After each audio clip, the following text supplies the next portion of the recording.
मैं ऊपरी मित्तल। आज हम विज्ञान कक्षा 7 पार्ट 3 करेंगे, ऊष्मा। इसका अभ्यास क्वेश्चन आंसर करेंगे, प्रश्न उत्तर। देखिए पहला प्रश्न क्या है हमारा, प्रयोगशाला तापमापी तथा डॉक्टरी थर्मामीटर के भी समानताएं तथा अंतर लिखिए। देखिए इसका उत्तर होगा, देखिए समानताएं क्या होंगी हमारे, दोनों थर्मामीटर के कार्य समान हैं, दोनों का उपयोग तापमान को मापने के लिए किया जाता है और तापमान मापने के लिए दोनों थर्मामीटर में पारे का उपयोग किया जाता है। ठीक है, अब इसके अंतर जो हैं, इसके दो अंतर हैं।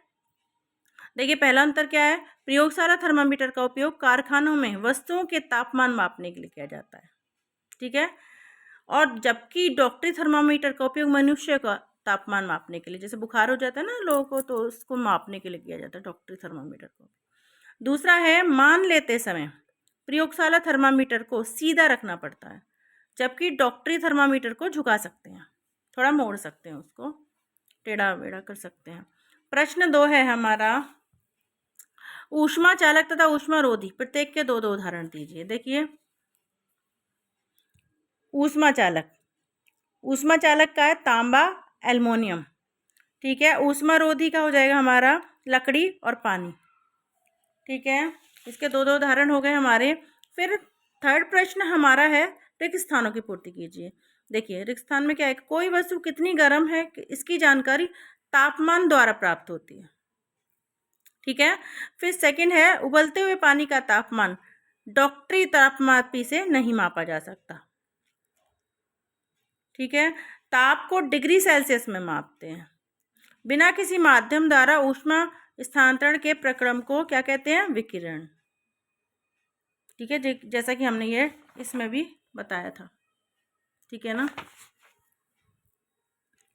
फिर है चाह हमारा, चाह में है, स्टील की एक ठंडी चम्मच गर्म दूध के प्याले में रखी गई है।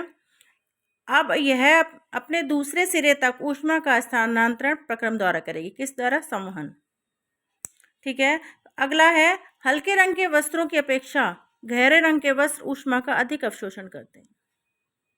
ठीक है, क्योंकि सफ़ेद तो ऊष्मा को अवशोषित करते नहीं है, तो गहरे रंग के कपड़े। ठीक है, ये अभी हम एक क्वेश्चन करेंगे, उसमें बताया जाएगा।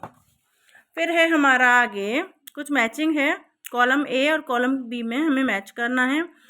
थल समीर के बहने का समय रात में होता है, समुद्र समीप के बहने का समय दिन में होता है, गहरे रंग के कपड़े पसंद करने का समय सर्दियों में होता है, हल्के रंग के कपड़े पसंद करने का समय गर्मियों में होता है।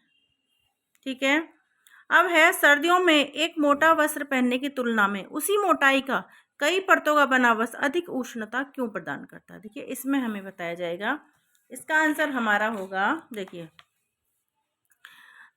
कपड़ों की परतों के बीच हवा फंस जाती है, वायु ऊष्मा रोधी का कार्य करती है, यह परत हमारे शरीर की गर्मी को वातावरण में जाने से रोकती है।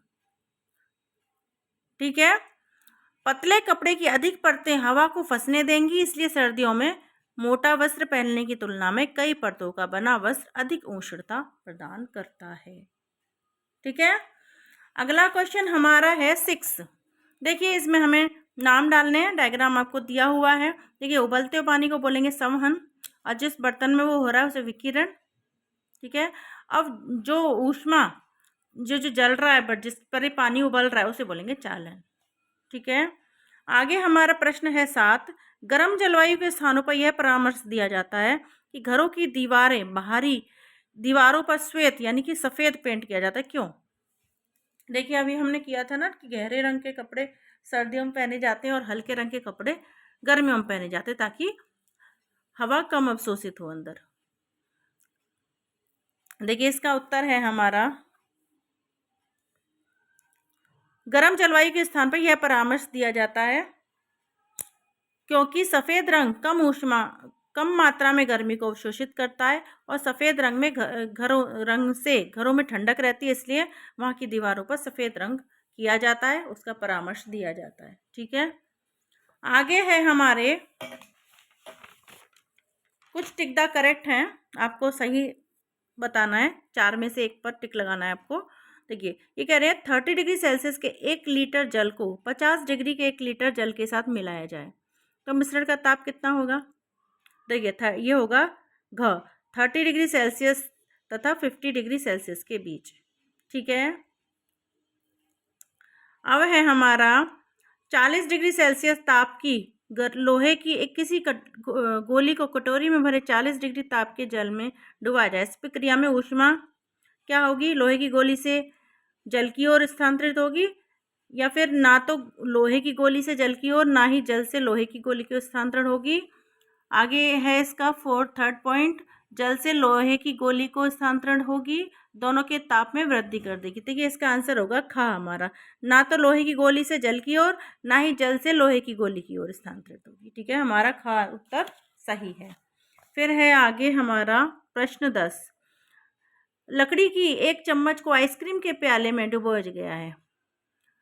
इसका दूसरा सिरा चालन के कारण ठंडा हो जाएगा, संवहन के कारण ठंडा हो जाएगा, विकिरण के कारण ठंडा हो जाएगा, ठंडा नहीं होगा। तो इसका हमारा घ उत्तर होगा, ठंडा नहीं होगा।